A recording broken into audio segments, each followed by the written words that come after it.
Hello everyone and welcome to the Commexis Cast, all the news you need to know from our inbox to yours. Today we're talking about VidCon and influencer marketing.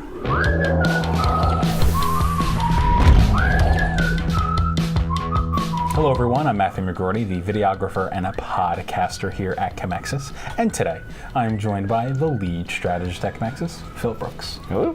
So today we're talking about VidCon. VidCon was a convention that took place late last month that involved a lot of things. Mostly it was for creators to meet with community members and fans, but also for creators and brands to sort of mingle, speak with each other, and talk a lot about influencer marketing and sort of the ways that that can be better brought both from the brand perspective and from the creator perspective.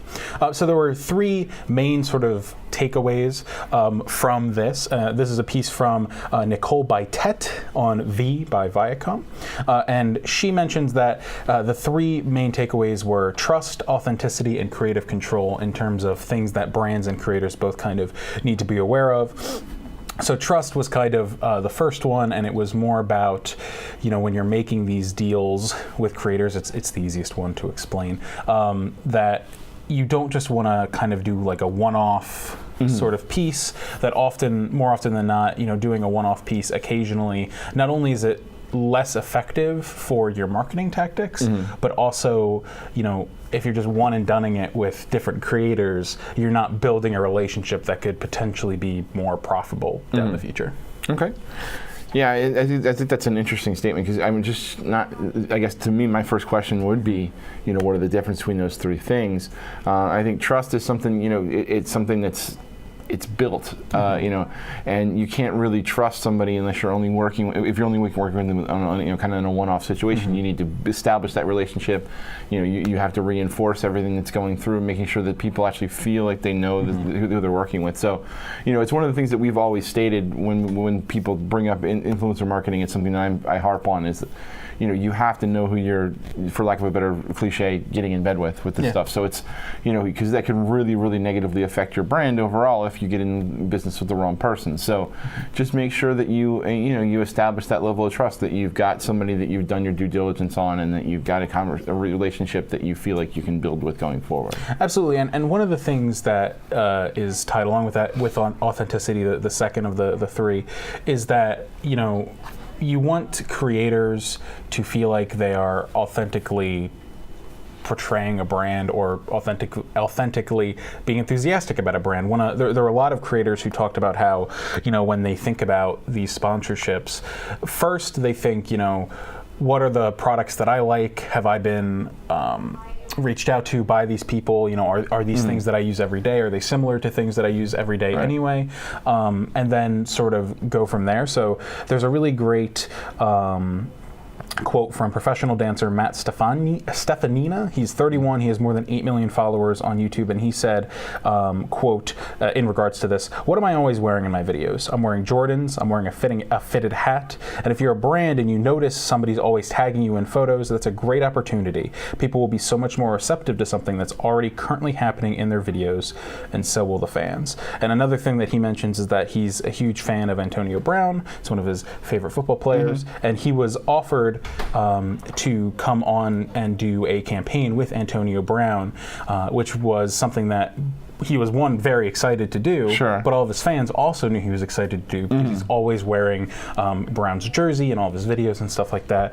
So just one of those things where, you know, if you're a brand, or in our case, if you're a marketing agency working with brands and companies, you know, think about, when you're looking for these influencers, think about the ones that are already using your products and might be able to, you know, have some success with in that field already. Yeah, I mean that's definitely, you know, a key. If you've found something that a brand, somebody who already is, you know, excited about a brand, or somebody that already has an existing relationship with a brand, maybe not on a professional level, but just somebody who has, you know, that kind of connection, it automatically speaks to the authenticity. It doesn't, you know, they're not forcing that. We know that they already like that kind of stuff. So, you know, you see that a lot of times in podcasts too, where people will talk about something they use or a product they use, and, you know, kind of like, hey, you know, please send us over.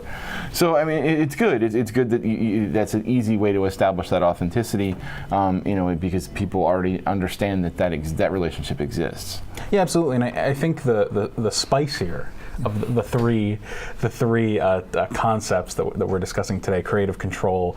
I feel like obviously when we're talking about people who like brands already, it helps. I'm sure they have an idea of how they've talked about their brands before and stuff like that. But a lot of brands could be a little apprehensive about giving creative control to creators. One of the top things a lot of these creators said was that it's better to give me creative control so I can talk about the product than just read off a list of bullet points. And I think that's a really great point, because not only is that content super boring,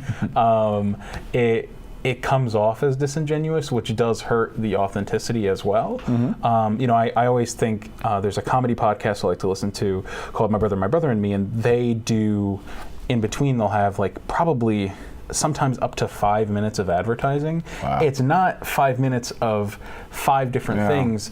It's they talk about one thing and then they just end up making jokes about it.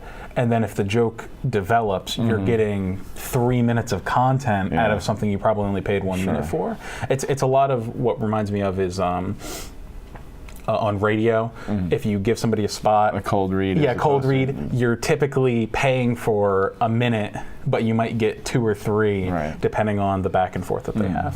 So what do you think about that, Phil? Yeah, that's great. In fact, it's funny you mentioned that, because I think we have I have an example that I would give too. Maybe we can link to them in there. There's a really great ad in one of, I think it's for NatureBox, in one of the podcasts I listen to, where it's a comedian and he just, as a guest, just happens to interject into the conversation, and it goes on for I think close to 5 minutes, and it's probably one of the funniest things I've ever heard on anything. So I love that, and it's so I'll give it to Matt, the link, but it's definitely worth your time. But I think it's definitely an example of what we're talking about, but it's also explaining how creative control really, as a brand, you want that amount of control, but you also need to let the creators do what they do. And if you're going to, as an influencer, if you're going to hire an influencer to kind of hamstring them, or you're kind of defeating the purpose, and you're really not doing yourself any really favors with that kind of stuff. So. Absolutely, I agree.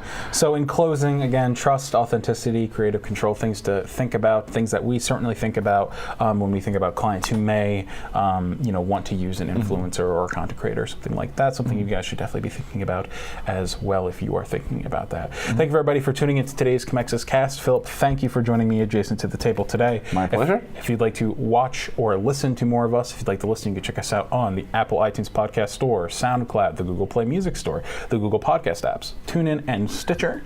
And then if you'd like to watch us, you can check us out in full on Facebook, IGTV, and YouTube. And then you can get nice little snippets just thrown into your social media feed by me on Twitter and LinkedIn. Hear me out. On Instagram. Rich snippets. Rich snippets, yes. Well, thank you everybody for tuning in, and have a great day.